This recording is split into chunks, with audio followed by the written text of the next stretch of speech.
Hey guys, it's Mickey Trescott, and I am the author of the Autoimmune Paleo Cookbook. Let me see if I have a copy around here. The Autoimmune Paleo Cookbook. You Australians might know this cover, and also the new Autoimmune Wellness Handbook. And I'm here today in collaboration with the Nutritional Therapy Association to talk to you guys a little bit about my story, about being a nutritional therapy practitioner, a little bit about my health story, and then also my experience going through the NTA program, how I work with clients, that kind of thing, and answer your questions. So I'm really excited to be here. For those of you guys that are down under, I know that it's first thing in the morning on Wednesday for you guys, so happy Wednesday. Still Tuesday for me, almost the end of the day, and I'm really excited to be here hanging out with you guys, and feel free at any time if you guys have any questions to go ahead, pop that into the comments, and we'll get started. So first of all, I'm going to start by telling you guys a little bit about my health story. So I was diagnosed with both Hashimoto's disease, which is an autoimmune disease that affects the thyroid, and also celiac disease, which is an autoimmune disease that affects the small intestine, about 5 or 6 years ago now. I was diagnosed after about a year of struggling with my health, starting with a seizure. So I, had a really horrible episode. I went into the doctor. Obviously, I was very concerned, and I was asking them, what is the cause of this? And I had a whole barrage of tests done, and they told me that, it was a fluke. There was really nothing wrong with me, that I should just, go on my merry way. But that kind of planted the seed of doubt that maybe there was something wrong with me. And up until this point, I'd actually been vegan for 10 years. So I hadn't eaten any animal products. I didn't eat any meat. I didn't even wear leather. I was very, very strict with my veganism. And I didn't really think that that could have anything to do with it. And, spoiler alert, it was definitely a problem. So over the course of the next year, I started experiencing continuing health problems. So I started to have, joint pain. I started to have really bad fatigue. Hey, Natalie from NTA, I see here, and Eric, thank you guys so much for being here. I started to notice that my health was declining, and there was really nothing that I could do to kind of stop it. So I went back into my doctor. I said, hey, can you do some more testing? I'm starting to have problems sleeping at night. I'm having horrible fatigue. I'm having this joint pain. Can you please help me figure out what the solution is? And, again, he did a ton of tests. He told me that there was nothing wrong. And I really deeply knew there was something wrong. So I went to another doctor. I went in another doctor. And by this point, I had figured out that most of what I was suffering from fell under the umbrella of hypothyroidism. So I was asking to be tested for hypothyroidism, for thyroid disease. And so then they did test me, and then they told me that my thyroid levels were normal. So I kind of went through this whole nightmare of going from doctor to doctor, each doctor telling me that, maybe they thought I had an eating disorder because of the vegan diet, maybe I was depressed. None of these doctors actually offered me any solutions. So by the time I got my diagnosis, I was very sick, to the point where I lost my job.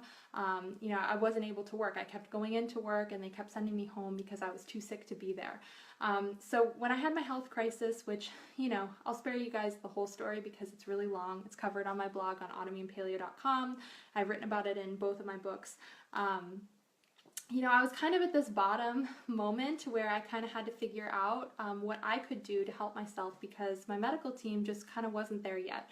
They knew that what I was suffering from was autoimmune related. They didn't know, particularly beyond Hashimoto's disease and celiac disease, why I was having trouble speaking. I was slurring my speech. I mean, that's not a symptom of either of those diseases normally. I was having neurological problems, really similar to multiple sclerosis. I was having connective tissue problems. They thought maybe I was developing lupus. So, this was like a nightmare. And so when I was at that bottom moment, I just thought, I need to do some research, and I need to figure out how I can help myself live healthier, because, I'm not going to live the rest of my life like this. So I went online, and I learned about this connection between diet and autoimmune disease, and that's really where things, that link was made, that trigger kind of, the light bulb went off in my brain and went, I don't know about all these doctors telling me that this vegan diet is good. I think actually deeply that there's something to it. So I continued doing more research. I came across ancestral health and nutrition. I came across paleo diet. I came across functional nutrition, and that kind of world opened up to me. I learned about the paleo autoimmune protocol, the elimination diet, and that's really when I started to see a change in my health, when I started adopting those ancestral health principles, the Weston A. Price paleo style elimination diet type of stuff. I mean, that's where my world changed. And I was able to regain my health. Ultimately, over the course of a few years, I was able to reach a full recovery. I was able to reverse all those symptoms. I was able to get back to my life. And when I got healthy again, I had a lot of time, actually, when I was sick, to start thinking about, well, what do I want to do for a living when I get better? Because the industry that I was working in service, I was on my feet for very long hours. I had to wake up in the middle of the night to get ready for work. It was shift work. It was really hard on my body, and I was worried that once I started feeling better, that going back to work was going to cause a flare. So I actually have a background as a personal chef, and I love cooking. And so I thought, you know, I really want to go back into food, but now that my eating has changed so much, I was worried that I would never be able to find a job like I had had in the past. So something that I thought about was going back to school for nutrition so that I could combine both a nutrition education and my food background and start cooking for people that were like me on a healing journey. So that's kind of what brought me to NTA. I actually found out about the program scrolling through my local community college program. So at the time I lived in Seattle, Washington. I lived literally half of a mile from the venue the NTA has in Seattle. It was just kind of the stroke of luck. I know a lot of you guys that are looking to do the NTA program probably don't live that close to a venue, but I found out about it in the physical catalog. Like I didn't even learn about it on the internet or anything. You know, and I opened it up and I saw, you know, all of these continuing education programs, and nutrition really stood out to me because I was going through this change. I was starting to eat different food. I was seeing all of these things happen in my body, and I was feeling so empowered, and I thought, this is it. This is the thing that I can combine where I can change my career and I can go back to school and I can start to help people and I can actually educate myself about what's actually happening to me right now. So, you know, that's how I found NTA. I entered the program still when I was actually still quite sick. So I had been on my recovery for about 1.5 years when I found NTA, and when I went through the program, and I had been working part-time. So, you know, I did see some uptick in my strength and my energy, but at the time, I was learning mostly for myself. I wasn't really envisioning being in a situation where I was going to graduate right away and start working with clients. But I was actually looking for information to help educate myself about my own health journey and really learn more about food. You know, the next thing that happened, I'd actually started my blog. At the same time, I worked on an ebook that was going to be my community project for the NTA program. So for those of you guys that aren't familiar, when you go to NTA, there is a community project that students are expected to complete by the end of the program, and this is something that is kind of giving back to your community. So I decided that I was going to write an ebook for Hashimoto's group that I was a member of on Facebook and give the group members this book. And so that ebook is actually what ultimately turned into this book. It was the Autoimmune Paleo Cookbook is what I called it. It's the same book, same recipes, and I gave it away to that group and I used it as my community project for NTA. So that's, I'm a little bit of an overachiever, what can I say? But you know, with my cooking background and everything, I really wanted to start giving people a food solution, a recipe solution to what I was experiencing. And the program, you know, for me, guys, I'm not gonna lie, it was really hard. Just because I hadn't been in school for a long time, I was still a little bit sick, I was still pretty brain fogged, and so it was a struggle for me to learn all of that information, but it was so empowering. Like, I wanted to stay up late every single night, you know, with my reading and just really trying hard to make that a priority in my life. It was so fulfilling, and what I was learning was just like constantly blowing my mind.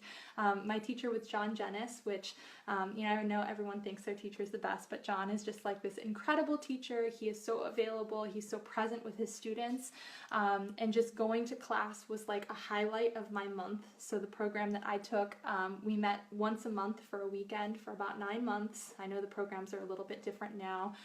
There might be not as much class time, But I just loved being in the classroom with him and getting his feedback and being able to ask him questions and kind of being in that community of a lot of other people that were in a similar boat. So people who were trying to change their careers, trying to change the world, trying to grow this movement of real food education. So my experience could not have been better, but I'll be honest, it was hard. And when I graduated, you know, kind of the rest is history as far as like the book and the blog. You know, it all kind of happened at once. I started writing about something that a lot of people are really interested in, this autoimmune protocol, this elimination diet for autoimmune disease, and I used my website, which is autoimmune-paleo.com, as a platform to kind of launch a career in online information marketing as it relates to the diet and autoimmune disease and nutrition. So, you know, the first book I came out with, I started selling that ebook online. Eventually I got it published, actually self-published, and still to this day this is a self-published book called the Autoimmune Paleo Cookbook, and I about 9 months after it came out, so first it was only available on Amazon, then I had it come out in stores about 9 months later, and then about a year after that I had it published internationally through an Australian publisher. So for those of you guys that are down under, this is the Autoimmune Paleo Cookbook. This is the Australian version. It has the same recipes, it just sold it to a publisher that you know, changed all the words to make them kind of Aussie friendly.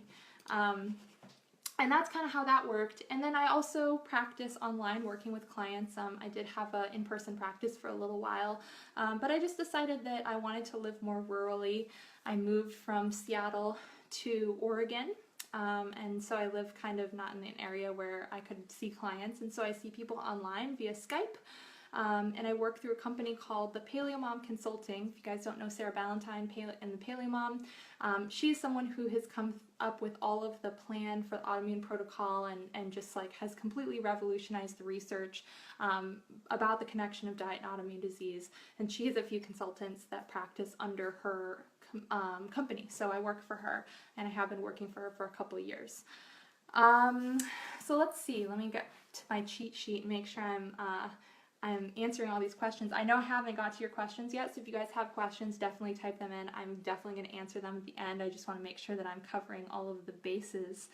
So I told my story, how I found NTA, my experience, which venue. So I did Seattle. You know, I have a note here that, you know, there are venues all over the United States and Canada. Obviously Australia, you guys can check that out on the NTA website. And that's nutritionaltherapy.com and ntaaustralia.com.au. You know, a question here is what NTA meant to my health or my family's health. I think you guys gather, if you caught the beginning of my story, it totally changed my health. Learning about functional foundational nutrition, learning the actual whys behind what I had experienced when I went through my health crisis was really empowering. And it's like everyone in my circle, so in my immediate family, in my friends, their health has all been transformed by this information that I've been able to share with them. I think now I know a little bit more about delivering that information, and maybe not a, I don't know, not a prickly way, in a really supportive, loving way. But I think everyone has kind of seen their health improve, and I think it's a really awesome asset to kind of be able to give that gift to the people in my life that I really love and care a lot about. How did NTA impact my career? Well, I wouldn't be able to do what I do without that certification, so it completely changed my career. So I went from working in service, where I was, you know, working the night shift or doing shift work, working very early in the morning. I had to get up at 3 in the morning, had to stand on my feet all day. I was so tired all the time. You know, I don't have to do that anymore. I work for myself now, and being a business owner has its own challenges. I'm not gonna lie. There are definitely parts of it, like, you know, the actual running of the business, the accounting, that kind of thing, that I'm not very good at, and I've learned to actually hire someone who's really good at it, who really enjoys it, to take care of that for me. But you know, it really has changed my life, being able to work for myself, being able to decide what I want to do. I do a combination of speaking, so I speak at events, I do presentations, I do podcasts and those kind of things. I run a website with my partner, Angie Alt, and that is kind of our outreach mission, to kind of catch all these people that are interested in diet and autoimmune disease and give them free tools and resources that they can use to better themselves. I write books, and you know, I've shown you guys kind of, this is the latest one, the Autoimmune Wellness Handbook, trying to get information out that way. And I consult with clients, so you know, there are a lot of things that I do under the umbrella of NTA, and you know, my way is not the only way. You guys can kind of become a nutritional therapy practitioner, a nutritional therapy consultant, and change your career in whatever kind of angle you have. Maybe you're in the fitness industry and that's kind of your niche. It doesn't have to be, you know, a chronic illness community. It can be a lot of other things. You know, we need people to go into schools, you know, stuff like that, to really change this whole system for everyone, not just a certain subset of people. New projects coming up, top secret. Sorry, can't share that kind of stuff with you guys yet, but you know, to go back to this book, this is what I've been working on for the last couple years. If you guys don't have a copy, it's called the Autoimmune Wellness Handbook. For those of you guys down under, I don't know if the hard copy is available to you yet, but you can definitely get your hands on the ebook. And it's not just a nutrition book and a cookbook. There is actually a lot of other chapters that talk about how to inform yourself as a patient. It's very, you know, patient advocacy, empowerment focused. So if you or anyone you know suffers from autoimmune disease, this is definitely a book to have in their collection. And then I'm going to answer some of your questions. If you guys will give me a second, I'm going to scroll back to the beginning. Thank you guys for hanging out with me. I'm sorry if I'm talking really fast. It's a problem that I have.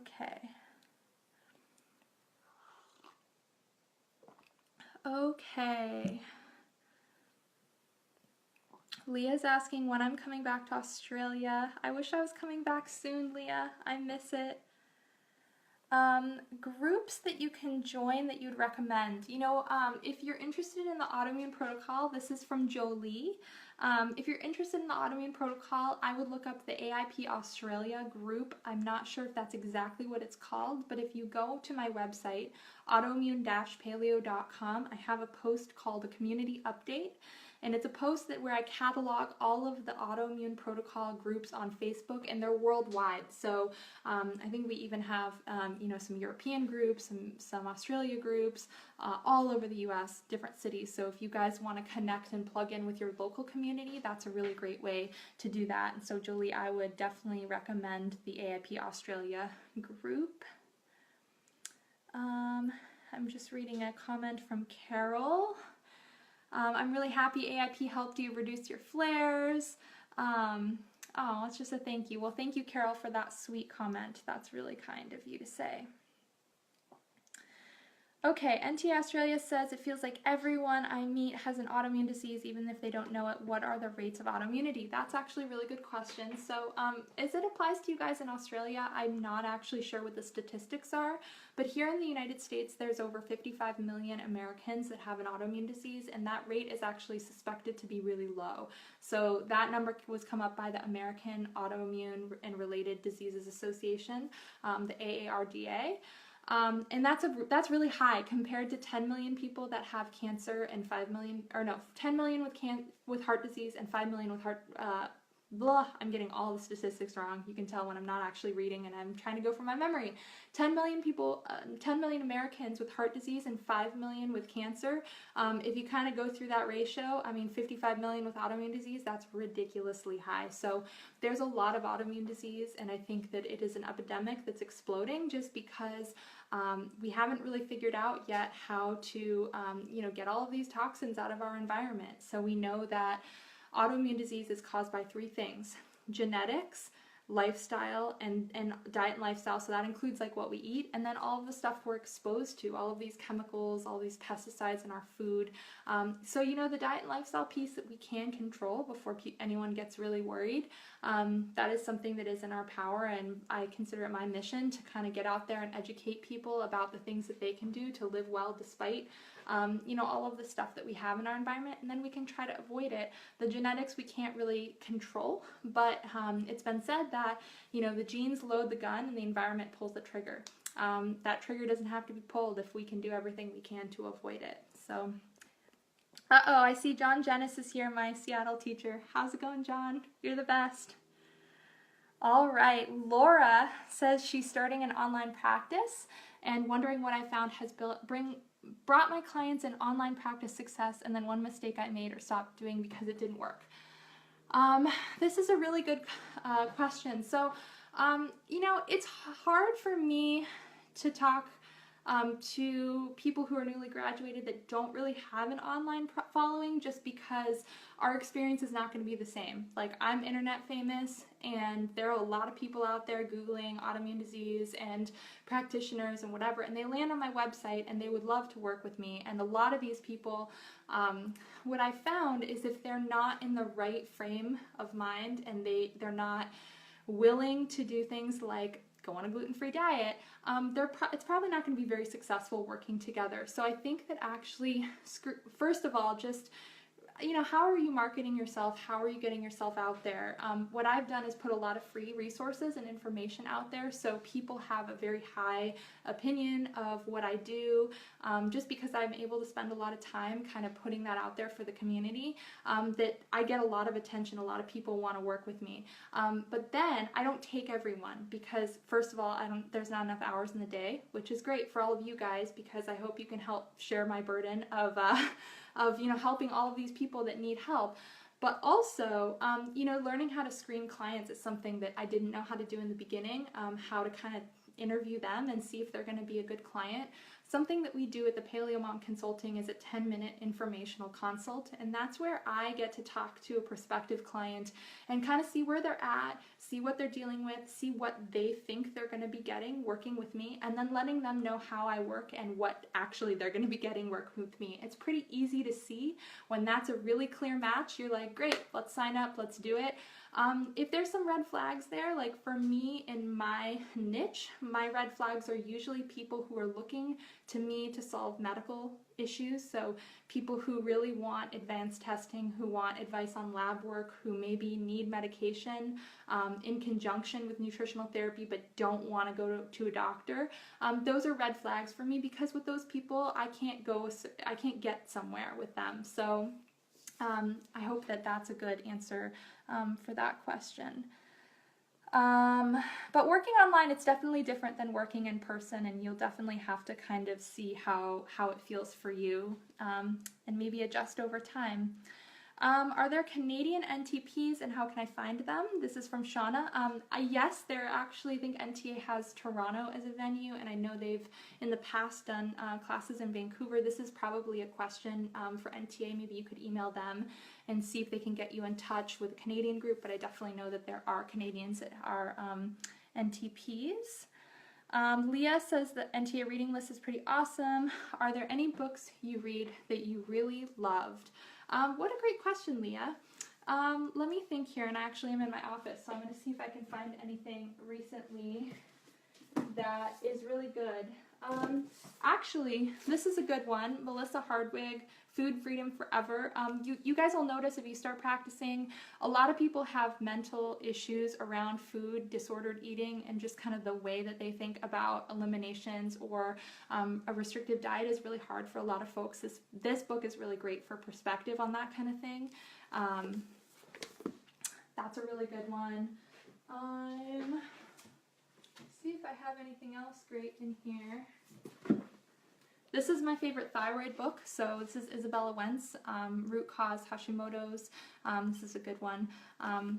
Yeah, NTA reading list is great. Honestly, you guys, if you guys have signed up to do the program, start on that reading really early because it's going to take you a long time to get through all those books. And the extended list is definitely worth a read. That's actually how I knew that I would like the NTA program, is when I looked at the reading list.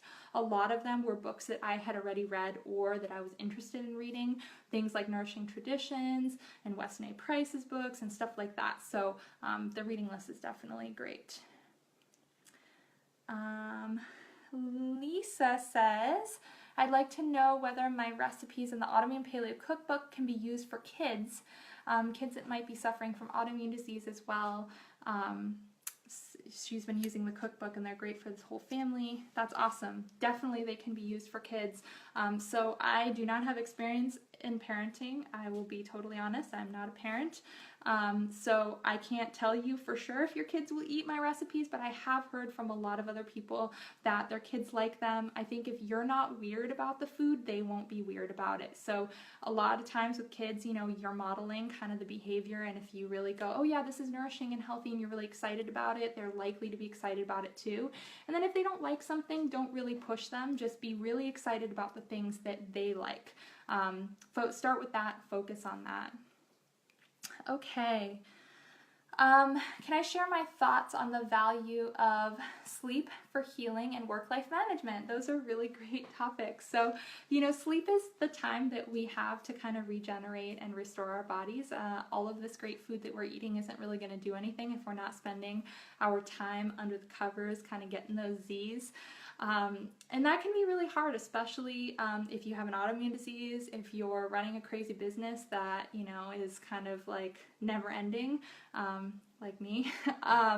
And so some things that I do to troubleshoot my sleep issues, and I've actually found with working with clients, a lot of people have different reasons for having a hard time with sleep. So for some people, they're really disconnected from their circadian rhythm. This was something that back in my service industry days, it was a big problem for me because I was waking up really early in the morning, like 2 or 3 in the morning to go to work.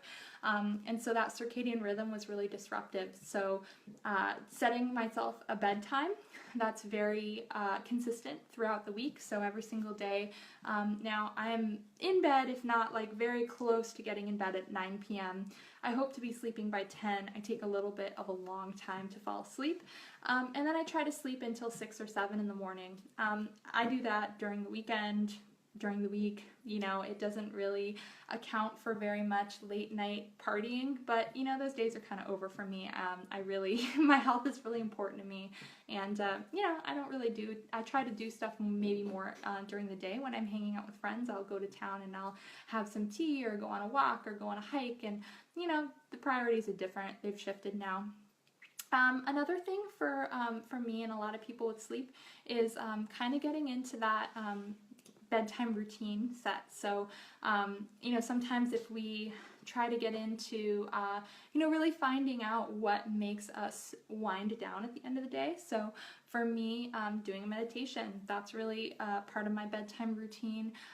Doing any kind of like self-care, you know, I like to spend a lot of time on my teeth, you know, maybe doing oil cleansing on my face or doing a charcoal mask, lighting some candles, you know, whatever you need to do to kind of make yourself feel like, okay, I am like removing the day, you know, physically removing the dirt on your face, and also mentally through doing a meditation, kind of clearing out that clutter. That really helps for me. And then also just making sure your bedroom is a comfortable place. You know, for a long time I had a mattress that was really not supporting me in the right way. It had, you know, regular coil mattress. You know, I think the EMFs were kind of a problem, and I moved to a natural latex mattress. I make sure that my bedroom is cool and quiet and dark. I know those seem really obvious, but you know, it just wasn't set up right. So kind of making that stuff follow through really helped my sleep. So hopefully that helps you guys. Work-life management. That's a hard one. I think if any of you guys run your own online business, raise your hand, say, hey, I run a business. If you work for yourself online, it can be kind of hard to find that work-life balance. So, you know, right now I'm at home, and I'm 10 feet from my kitchen, and it's hard sometimes because you think that you can kind of multitask through all of your home life tasks, and then that bleeds over into your work, and then your work can kind of bleed over into, life, and it's all, the lines can get really blurred. So for me, I used to have my office in my bedroom. I didn't have a choice when I didn't have space. Now I have a little more space, so actually being able to shut the door. The next step would actually be having an office outside of my home. I'm hoping for that someday. But then also having hobbies and things that I do that are outside my space is really important to me. So like right now, I have a horse. I live on my mom's farm, and I ride him 5 days a week, and that's something that's really good for my balance. It's like my time to just go do something that is completely unrelated to work, unrelated to even, my errands and my housework. I just like have my thing. And that's really important for me to cultivate that balance. Can reactive foods like nightshades ever come back into the diet? For some people, yes, but you don't really know that you're one of those people until, you're there. So nightshades, for those of you guys that don't know, they're a family of foods that, a botanical family. They are particularly problematic for people with autoimmune disease. They include things like tomatoes, peppers, eggplants, hot peppers, all the spices that come from them, so like paprika, cayenne pepper, that kind of thing, potatoes. But there is a spectrum of tolerance, and that's something that I've noticed both personally and in working with clients. I personally have been able to reintroduce nightshades at about 3 years after avoiding them. So I started with potatoes, and then I moved on to some spices, some very small amounts of like cayenne pepper, paprika, that kind of thing, and they've been fine. And recently I've been moving into a little more of the hotter peppers, and I'm doing okay with that, but tomatoes, raw tomatoes, doesn't work for me. So, you really have to figure out through elimination and reintroduction how those foods are going to work for you or for your clients. But there definitely is hope. Just make sure that you take it slow and be aware of your reaction. For me, the reaction is pretty bad. I get a lot of swelling. My joints hurt very bad for a couple days. It's not fun. So I really avoid tomatoes if I can manage it at all. My favorite aspect about the NTP program, I would say being in the community of a lot of like-minded people. I think I met a lot of really rad people my age that not only wanted to change their own health, want to change the health of their communities, but were also driven to kind of like turn the tide of disease that we have around the world. We're a passionate, great bunch, and I'm really grateful for that opportunity to learn with such a cool community of people, and then at the conference, kind of learning the wider NTP crowd is just this really great bunch. So I think that was my favorite aspect of being an NTP and being a part of the program. Do I still need to be on the autoimmune diet, or have I been able to transition? So I don't really think of it as being on the AIP or not. I think of it as a template. And I think of the elimination diet as something that you go through in order to find your ideal diet. So I think of myself as kind of out the other end. I started with the elimination diet, I eliminated all these foods, I reintroduced all these foods, and over the last 4 or 5 years now, I've reintroduced so many foods, I have so much experience that I know the foods that make me feel well and the foods that don't, intimately, and it's always changing. So if I go to a holiday party and I have 2 glasses of wine, I can tell you today, right now, if I have 2 glasses of wine, I'm probably not going to feel great if it's red wine, but I'll probably be fine if it's white. I don't know what you want to call that. It's not, obviously wine is not paleo or whatever, but I eat what makes me feel good, and that's what I advise most people, to get to that point where they really have that intuition, where they know where they stand with food, and they can use that information to make their choices. It doesn't have to be black and white. It doesn't have to be paleo or Weston A. Price or AIP or strict or not. It's just, I eat the foods that make me feel good, and it ends up being a little bit looser than AIP. Some things are not paleo, like I eat some white rice occasionally, I eat some gluten-free grains occasionally, especially if they're traditionally prepared. I have alcohol occasionally, but for the most part, I eat, an AIP template style of diet. So hopefully that works. How long did it take for me since graduating to get your business and book writing to where it is today? So, I am probably a little bit of an overachiever. So like if you start from the beginning, you can hear me tell my story of a little bit about my trajectory on that. But I actually started my blog and I started writing my ebook before I even enrolled in the NTA program. So I was already setting in motion kind of that. I did not know that it would become such an explosive career for me, but I think part of that started because I was onto something before anyone else was onto it, and the timing was just impeccable. That doesn't mean you can't do something similar. It just, is being honest about my particular situation. I also had a background as a chef, so I feel like I had a head start on developing recipes for the elimination diet because I was personally going through something that, a lot of people wanted that information. The business part of it, after graduating NTA, it took me about a year and a half. I was still working as a personal chef for a local family in Seattle, and it was about a year and a half until I quit working for them and just went on my own full time. So it wasn't like I graduated right away and just went off and, had a full-time practice or anything. And actually, I've never had a full-time practice. I've never practiced with clients more than 10 hours a week. And that's because I actually find that for me, practicing and working one-on-one with people is actually really draining. I think about my clients all the time. I wake up in the middle of the night with like revelations about, maybe things they could try. And if I have too many of them in my life, it just makes me really way too stressed out. So I try to focus just a little bit of my time to working one-on-one with people because I find it very rewarding and I find it very fulfilling. But most of my time is actually spent towards writing books and doing the website and trying to get this information out to a bigger audience. Okay, Natalie says, am I going to NTA conference and can you get your book signed? Of course. I'm definitely going to the NTA conference. It is my favorite conference. Angie will also be there. We'll be doing a presentation and you can totally get your book signed. Shauna says she feels weird after eating bone broth. Is there anything you can add to it to help feel this feeling? Shauna, just a, intuitive thing, but sometimes people have histamine reaction with bone broth. So, if you also react to like fermented foods, kombucha, that kind of thing, I don't know what you mean by weird feeling, but you might want to investigate SIBO, so small intestine bacterial overgrowth, can sometimes be a cause of histamine intolerance. Another thing to look into if it is histamine intolerance is methylation issues. Bone broth doesn't make a lot of people feel weird, but that's usually where people are going if they do. One more thing too is if your broth has a lot of fat and you have something going on with your liver or your gallbladder, that bile isn't really getting produced well enough. If you drink a bunch of bone broth that has a lot of fat in it, it might actually kind of make that not feel so great, feel nauseous, so that could be another reason you might need some gallbladder support there. Supplements for heart health, I can't make recommendations like that without a history. So part of what we do as nutritional therapists is we learn not just how to make blanket recommendations. So,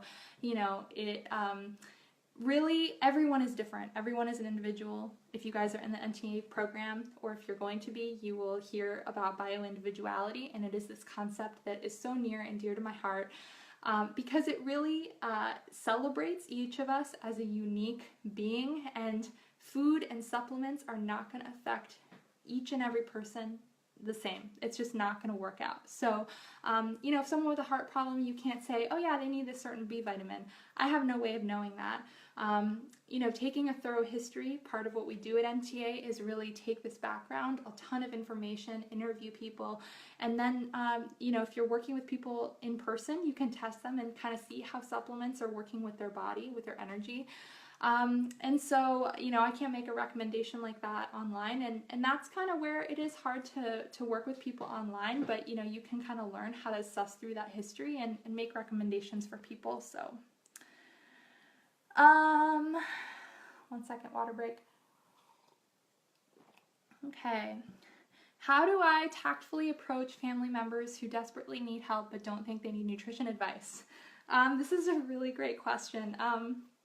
Honestly, I try not to be too forceful in the way that I share information with my friends and family, especially people that are pretty close. A lot of people don't absorb that very well. I try not to be too weird about it. Something I tell a lot of people is if they're struggling with something, you know, I'm here if you need me. But if you come at them with too much judgment, they're really not going to take that well at all. So it's kind of painful sometimes to watch someone get sicker and sicker, especially when you know that you have a solution or potential solution to what they're dealing with. But if they're not ready, it's going to be really hard. So I would just say be, you know, a good example by regaining your own health. Like for me, a lot of people in my family are willing to take my advice once they see that what I've been through. They're like, wow, you went from being completely bedridden to, you know, running your own company and writing all these books and whatever, you have all this energy. Obviously, whatever you're doing is working, so, you know, they're willing to take my advice. So maybe sometimes, you know, it just takes like being a really good example, being a good friend or a good family member and being there for them and being able to hold that space for them when they come to you for advice. Okay, which class did I graduate from? I graduated from Seattle in, gosh, I can't remember now. I think it might have been 2013. I think I started in 2012 in the fall, and I think I graduated in June 2013. I had a venue that was actually up the street from my house, so it was half a mile away, and I walked there, which I know is not the case for a lot of people. A lot of people travel in, and in my class, a lot of people were traveling in from out of state for the weekends, so I know a lot of people come.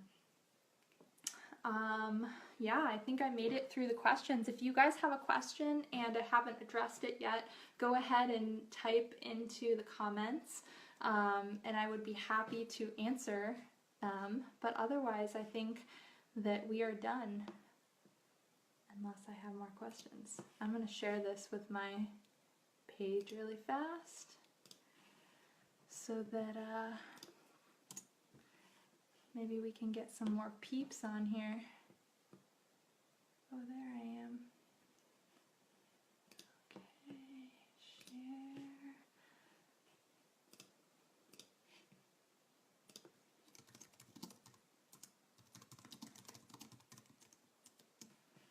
Sorry guys, I'm just sharing.